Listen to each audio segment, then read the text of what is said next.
still here?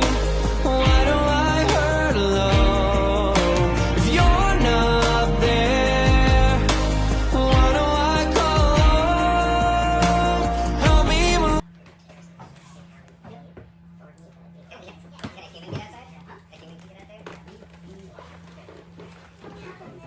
After all this day filming with deaf people, dining, your music, your song, so how long have you been singing?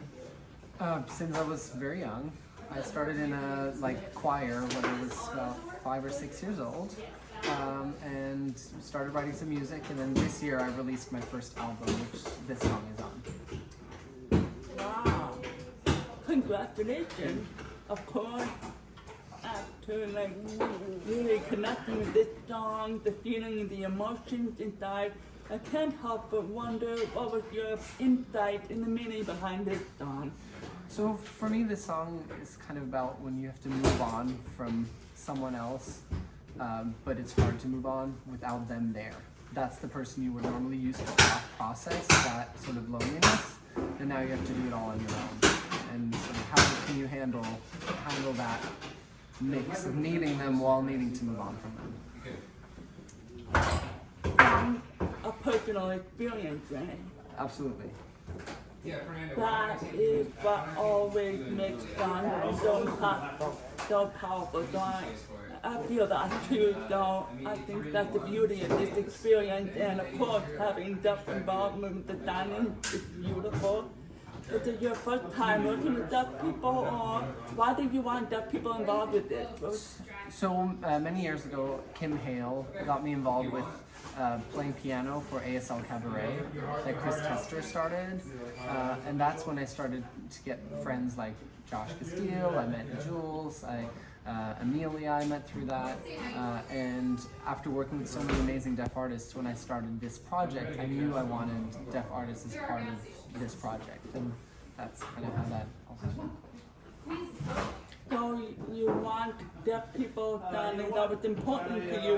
It felt like it added meaning for you. Absolutely, and it was important for me that it was a deaf queer cast, because I do think there's some overlap in deafness and queerness, because I think living in a world that's not created for you, I think that's a similarity between being queer and being deaf, and how that can be lonely sometimes.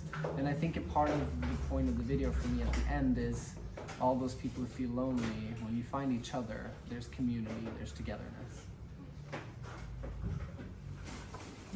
Definitely.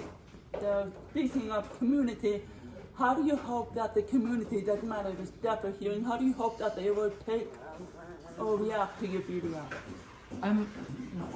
The reason why it was so important for me to have a group of people is I think that the feeling is very universal, while the situation can be very different. So I really wanted not everyone's story to be exactly the same, because I do think it's something everyone can recognize themselves in one way or another, whether it's a relationship, whether it's a family member, whether it's someone who's passed away, someone who moved on and you haven't moved on. It can be so many different scenarios, but I think that feeling at its core is something that we've all touched on some way or another. That's right. I like how you said it could be a relationship, it could be a lost friend or family member, or any kind of loss. It's really something we all have to face in life. So thank you for this honor of working with you today. I'm excited to see the outcome of this out there. Thank you. It was amazing to have you in it. So. Thank you so much. I appreciate that.